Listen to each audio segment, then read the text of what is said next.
IE Erodo 1.60 in the arrangement of figure 1.9। ये figure दिया 1.9, इसमें दो ब्लॉक्स हैं। एक ब्लॉक ये है आपका M1, एक ब्लॉक ये है M2, और ये जो ब्लॉक हैंग कर रहा है उसका मास दिया M0।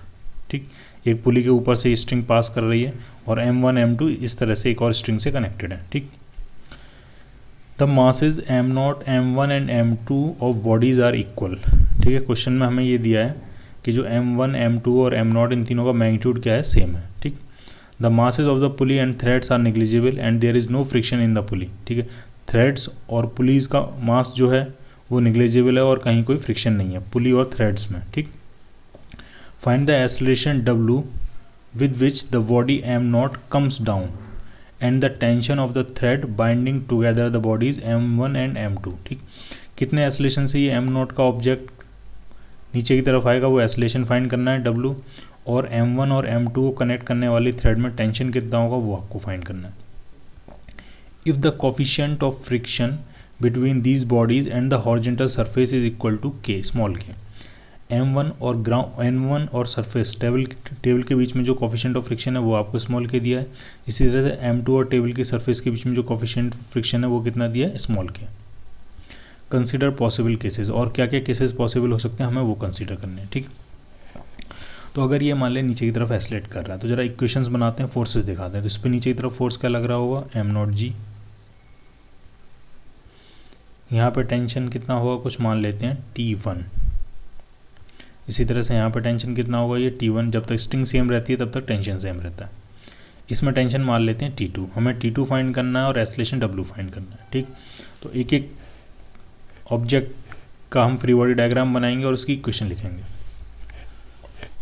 तो सबसे पहले शुरू करते हैं M0 से। डाउनवर्ड डायरेक्शन फोर्स लग रहा है M0G,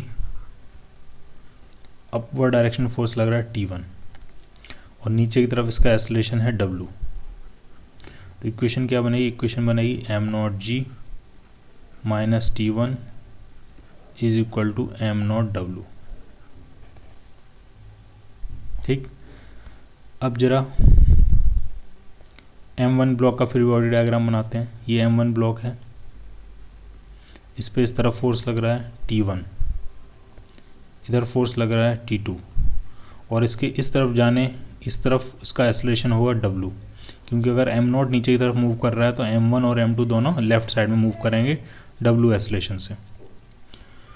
तो जब ये इस तरफ मूव कर रहा है, इस तरफ एक्सेलरेट कर रहा है, तो फ्रिक्शन फोर्स, काइनेटिक फ्रिक्शन इसमें बैकवर्ड डायरेक्शन लग रहा होगा, कितना, K into normal reaction. Normal reaction होगा M1G के बराबर। तो इसके लिए इक्वेशन ये बनेगी T1 minus T2 minus K M1G is equal to M1W। ठीक, अब जरा M2 का फ्री बॉडी डायग्राम बनाते हैं। M2 पे इस तरफ फोर्स लग रहा है टेंशन T2 M2, और ये एक्सेलरेट भी इसी तरफ कर रहा है, कितने एक्सेलरेशन से, W से। तो फ्रिक्शन फोर्स डेफिनेटली पीछे की तरफ लग रहा होगा, कितना लगेगा, K into normal reaction. Normal reaction किसके बराबर होगा, M2G के बराबर। तो इसके लिए इक्वेशन बनेगी T2 minus K M2G is equal to M2 into W। अगर हम तीनों इक्वेशंस को ऐड कर देंगे तो T1 से T1 कैंसिल आउट हो जाएगा, T2 से T2 कैंसिल आउट हो जाएगा। क्या आएगा इस तरफ आएगा M0 minus K times M1 plus M2। G common ले सकते हैं, सब के बाहर G इज इक्वल टू, इस तरफ क्या आएगा, इस तरफ आ जाएगा आपका M0 plus M1 plus M2 into W। तो एक्सेलरेशन कितना आ गया इस सिस्टम का,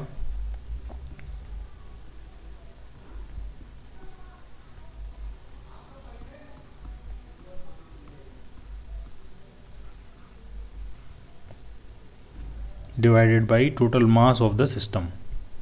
टोटल मास कितना है, M0 plus M1 plus M2। ठीक, अगर आपको T2 फाइंड करना है तो इस W की वैल्यू जो है वो इस इक्वेशन में पुट कर देंगे तो T2 मिल जाएगा। T2 आ जाएगा आपका KG KM2G plus M2W।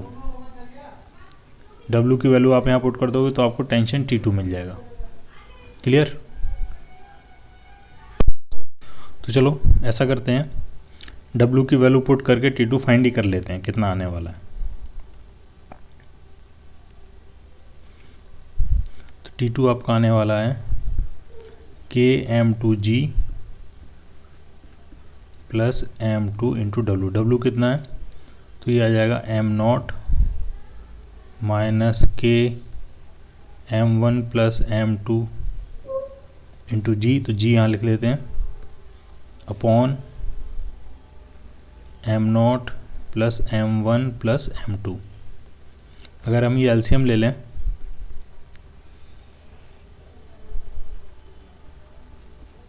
M0 plus M1 plus M2, तो इस तरफ आ जाएगा के M0 M2G प्लस के M1 M2G प्लस के M2 स्क्वायर जी। और इस ब्रैकेट को भी मल्टीप्लाई करके ख़त्म कर दे, खोल देते हैं, तो ये आ जाएगा प्लस M0 M2G माइनस के M1 M2G माइनस के M2 स्क्वायर जी। तो के M2 स्क्वायर जी से के M2 स्क्वायर जी कैंसिल आउट हो जाएगा, के M1 M2G से के M1 M2G कैंसिल आउट हो जाएगा। तो इसमें जो टेंशन आ रहा है T2 वो आपका आ रहा है 1 प्लस के times M0 M2G upon M0 plus M1 plus M2। ठीक, ये टेंशन की वैल्यू आ जाएगी जब वो W एसिलेशन से नीचे की तरफ एसिलेट कर रहा होगा M0 का ब्लॉक।